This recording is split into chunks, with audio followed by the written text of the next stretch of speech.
Welcome to Should I Read It? Should I Read It is a weekly podcast that takes a deep dive into books. I'll provide a summary of the book and tell you how the ideas in the book relate across all the books we've covered so far. A few weeks back, we looked at how to have a brand that stands out, one that has no competition because it's just different than the rest. While a lot of good was in Badass Your Brand, it felt like it was lacking to me in some of the how metrics. How do you communicate your badassness to the market? This is where Story Driven by Bernadette Jiwa is supposed to help us. Jiwa wants to help us tell our own unique story to our clients and to our organizations in a way that helps us live it out and stay true to who we are. Here's how Jiwa puts it. Whether you're an individual or you're representing an organization or a movement or a city or a country, Story Driven gives you a framework to help you consistently articulate, live, and lead with your story. This book is about how to stop competing and start succeeding by being who you are so you can do work you're proud of and create the future you want to see. By telling your story and living it, we stand out instead of becoming reactive to what everyone else says is important to us and to our market. This book is the antidote to competing on the metrics that others say matter. Here's how Jiwa puts it. We have become reactive to the competitive landscape rather than responsive to the needs of our communities. Those people we hope to serve.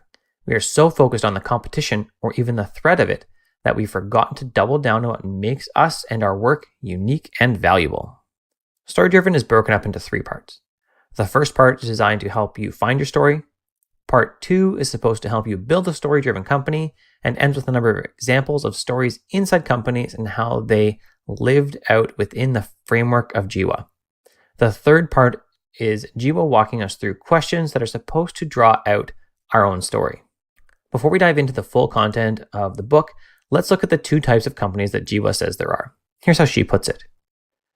Whether it's articulated or not, every business is driven by one of 2 philosophies. A company is either competition-driven or story-driven. To Jiwa, a competition-driven company is all about beating your competitors. It's about profit and being bigger and better than others. The goal is to be the biggest and to win, which could be putting everyone else out of business. Now, a story-driven company doesn't abandon any of this thought about money. They just don't make it the focus. Instead, they obsess about what is best for their customers, and they focus how all parts of their work can relate back to their sense of purpose. Here's a quote from the book. In contrast, the story-driven company is responsive to customers and prioritizes having a clear sense of purpose and identity. It makes little reference to the competition and is intent on creating an impact. I wonder about this hard distinction, though. I could sit around and tell you all about my purpose, but if it doesn't pay the bills, does my purpose matter? Without some tie back to a financial reward for me or for your company, I'm not going to be telling you about my purpose for long because I'll be out lifting heavy stuff on some job site or writing code for some other company. So many self-help and business books seem to have these high-minded ideals that you focus on your purpose. But when the rubber meets the road for readers, I wonder how they actually accomplish it. It's easy to say to follow your story, that is you, and then money, woohoo. But when you're staring at yet another bill for new figure skates, it's hard to live that ideal in the reality you're looking at. I love the sentiment though, especially this one. Great companies have something in common. They don't try to matter by winning, they win by mattering. Now that's a good question for you. Do you matter? Do you provide value to your customers? If not, you're not going to win. Now, the reason story matters, firstly, is that we just enjoy stories. I have a few friends that tell amazing stories. As they start, you're already expecting a laugh. You're like, your heart's beating fast, waiting for it. You know you're going to be amazed that something could happen to someone like this in real life. More than just laughter, though, a story defines who you are. It makes you real to those around you. It helps explain why you care about what you care about. As Jiwa says, it helps you resonate with your customers. And here's how she says it. The first step to resonating with customers is to stop pretending and have a clear sense of your own identity. Instead of just using storytelling as a marketing tactic, we need to do what our ancestors did for millennia. Allow our stories to guide our actions, deepen our understanding, and create meaning and belonging. So I'm going to tell you a little bit about my story now. My dad worked in tech. He had a 2-hour commute on bad days as he tried to make his way from Oshawa, where I grew up, to Toronto to work at IBM. My younger days, he flew all around the world consulting for IBM on things. I don't remember that, but I'm told about it. He helped build the first automated telephone system at IBM. Years later, as I sold canoes, one of my clients that was buying the canoe from me looked at my last name and made an offhand comment about working with some McHale at IBM. Once we dug in together, it turned out my dad is who he worked with. And the guy said, my dad was a pain in the ass when he got an idea, but he was often right about it. I remember my dad leaving early and coming home partway through dinner or later. He was often gone before I went to school in the morning. I also remember him taking off a week in the summer to build us a fort and do stuff like build us a 6 by 6 by 6 foot sandbox. That was my little one. My big sandbox in the previous house was an entire in-ground swimming pool that had to be removed from the house. Now, he did as good a job as he could as a dad, but I think he was gone lots. I knew in my late teens that when it was time for me to be a father, that I would prioritize being with my kids regularly over money because I wanted to be an involved dad. This story is why I say that if you have money but broken relationships, you failed. This is why I want to help you be as intentional with your work as you are with your family. It's why I want to focus on men and work and family. Now, we're doing an okay job at making work equal for women. Now, okay, not perfect, okay. We're doing a dismal job at making it okay for men to stay home with the kids and take any type of traditional female role. My story is why I want to help you build the job or business you want so that you can be the father you want. Here's another quote from the book. Far from just being a way to differentiate us, our stories can help us decide, plan, lead, sell, inspire, influence, persuade, rally, create, value, build trust, foster connection, and succeed by building better, more purposeful organizations and lives.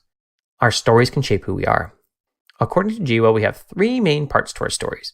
We have our purpose and vision, which is where we're going and why. We have the strategy, which is how we're going to get there. And finally, we have the tactics, which are the day-to-day things we are going to do along the way to achieve our purpose. She also has 5 parts in her story-driven framework. 1 is the backstory. You just heard mine. 2 is values, which are our guiding beliefs.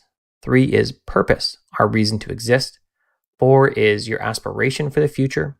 5 is strategy, the alignment of opportunities, plans, and behavior. How will I deliver on my purpose and work towards aspiration while staying true to values?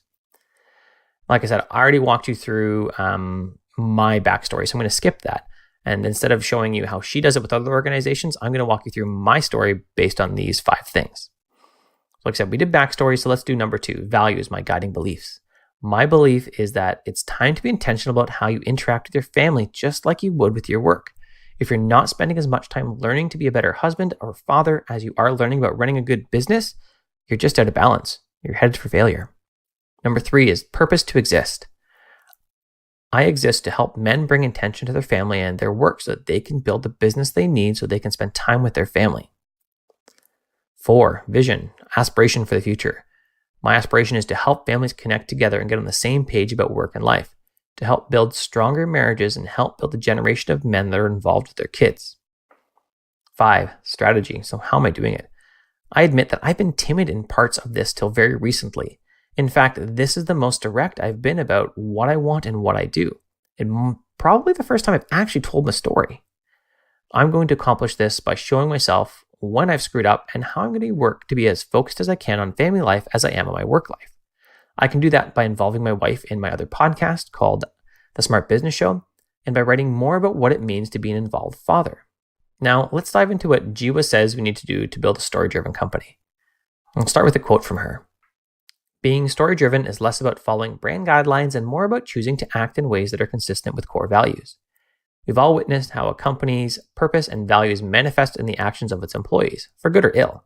You have likely experienced an unhelpful doctor's receptionist or a disengaged sales assistant whose behavior tells you more about the business than their managers realize. One of the recurring themes in this second section of the book was that our frontline employees speak volumes about what we think about our customers. If your receptionist is a pain, you're showing your customers that the problems to be managed, they're not individuals, they're just creating difficulties for you. Is that really what you want to tell your customers? Is that how you want to show you think of them? It's so easy to see what behaviors are successful for others and then try and mimic them. Heck, in Switch by Chip and Dan Heath, we were advised to clone the success we see around us. But is that really who you are? Here's a quote from Jiwa. Consistently being true to yourself and true to your word is one of the secrets to living a good life. It's also the secret to crafting, telling, and living an authentic story that resonates. Are we simply looking around us and trying to keep up? always succumbing to any benefit thinking, in that we're seeing someone else is getting benefit from a behavior, so we assume that more of that behavior in us will yield similar results. Here's another quote from Jiwa. In a digital and globalized world, we have more opportunities and choices than ever before.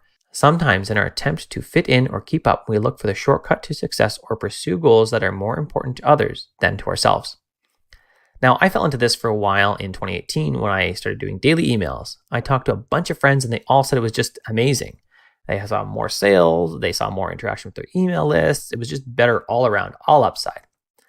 But I gotta admit, I never read daily emails. I pretty much only read a really long form content and the occasional short piece like Seth Godin would write.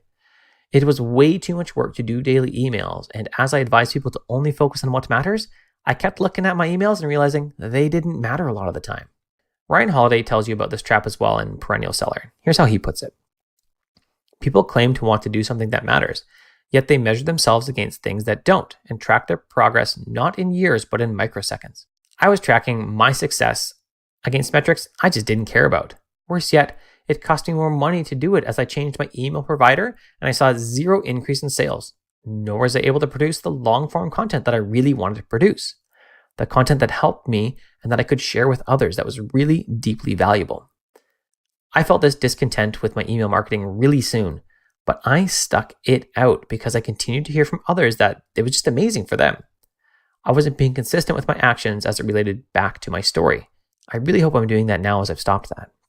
Let's finish our look at the second section of the book with this quote as it pertains to how you present your offerings. Even if on paper you are the most qualified, even if you can demonstrate that your product is superior, even if you have a watertight rationale to demonstrate that you are the best choice by a mile, people will be reluctant to support you unless they believe you. And they won't believe you unless they can see you. People need to understand what you stand for just as much as they need to know how your policies, products, and services can help them. You need to give them a reason to be loyal to your brand, rather than 100 reasons why you're better than the competition. This brings the question to mind.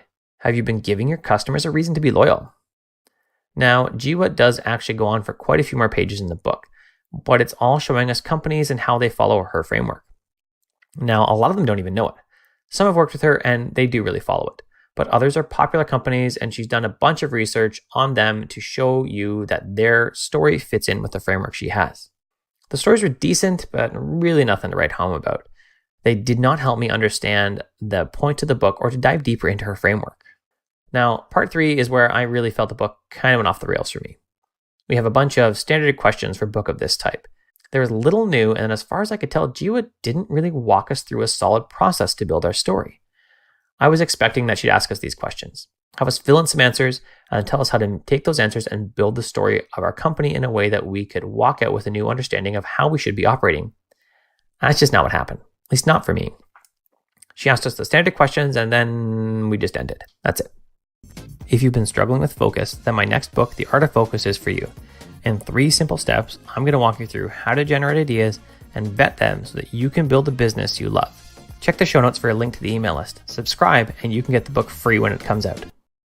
So as always, our final question is, should I read Story Driven by Bernadette Jiwa? On one hand, I really loved part 1 of this book. It got me thinking a lot harder about my story. It got me to tell it in detail for the first time.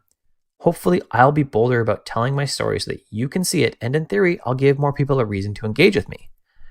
On the other hand, I was absolutely ready to be walked through a solid process to build my story. I feel like it was an opportunity that was entirely missed by the author. The final questions were almost throwaway things to appease someone wanting to build a story. There's really not a lot to go on. I love the idea of the book. Jiwa did not bring it home.